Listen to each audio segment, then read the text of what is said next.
S&P 500 plunge. 30% drop predicted by 100% accurate forecasting tool. Warning, the stock market's perfect storm is brewing. Are you prepared for a potential 30% plunge in the S&P 500?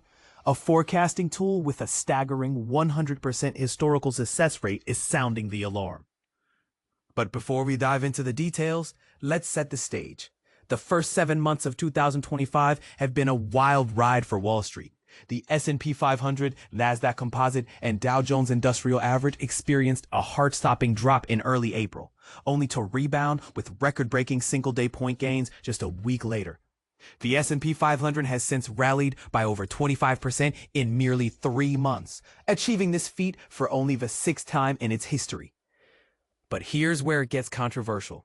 Despite the hype surrounding AI and recent trade deals, a time-tested valuation tool is warning of an impending downturn. And this is the part most people miss.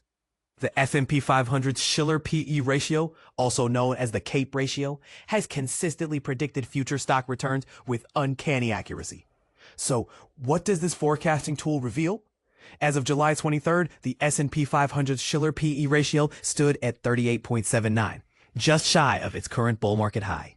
To put this into perspective, this figure is the 3rd highest in the continuous bull market since 1871, surpassed only by the dot-com bubble and the pre-2022 bear market.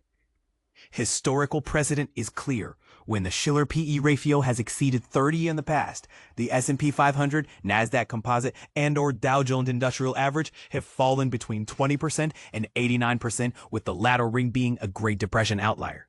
In all 5 previous instances, the S&P 500 Shiller P ratio retraced to 27 or lower before finding its bottom. If this pattern holds, the broad-based S&P 500 could lose approximately 30% of its value. Now for a dose of reality. While this forecasting tool is alarming, it's essential to remember that time in the market consistently trumps trying to time the market. Crestmont Research's analysis of rolling 20-year total returns for the S&P 500 dating back to 1900 shows that all 106 periods produced a positive total return, including dividends. This occurred despite numerous recessions, economic depressions, pandemics, and wars. Food for thought.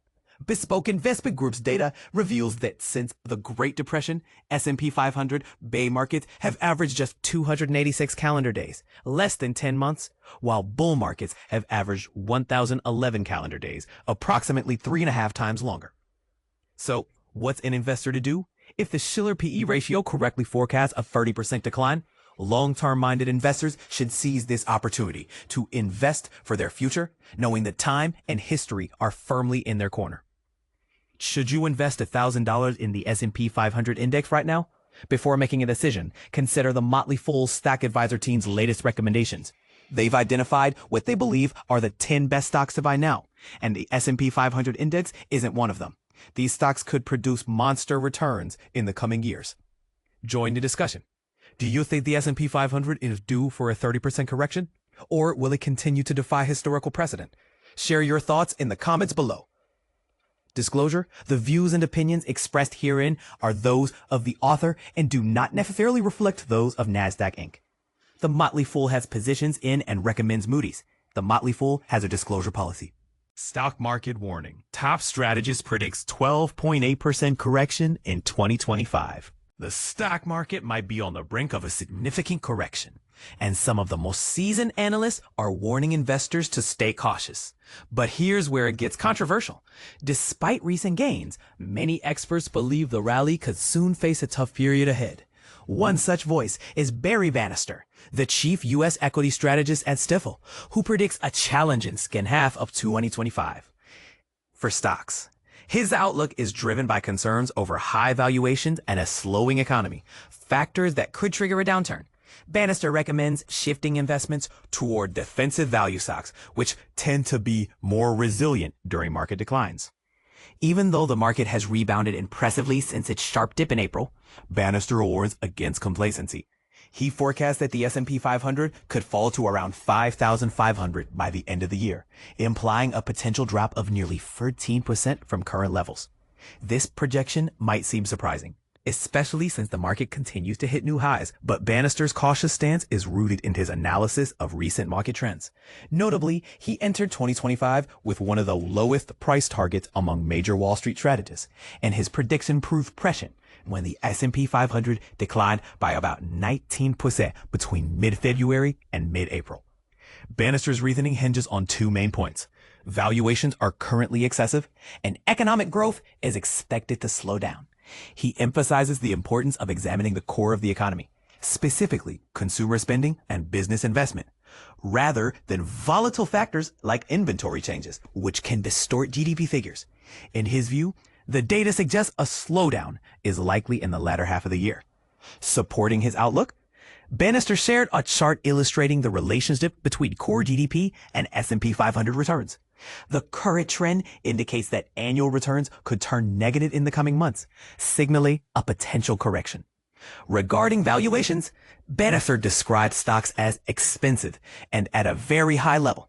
He uses the specific measure, similar to the Shiller cyclically adjusted PE ratio, that compares the S&P 500's current price to earnings ratio based on real operating earnings averaged over the past decade.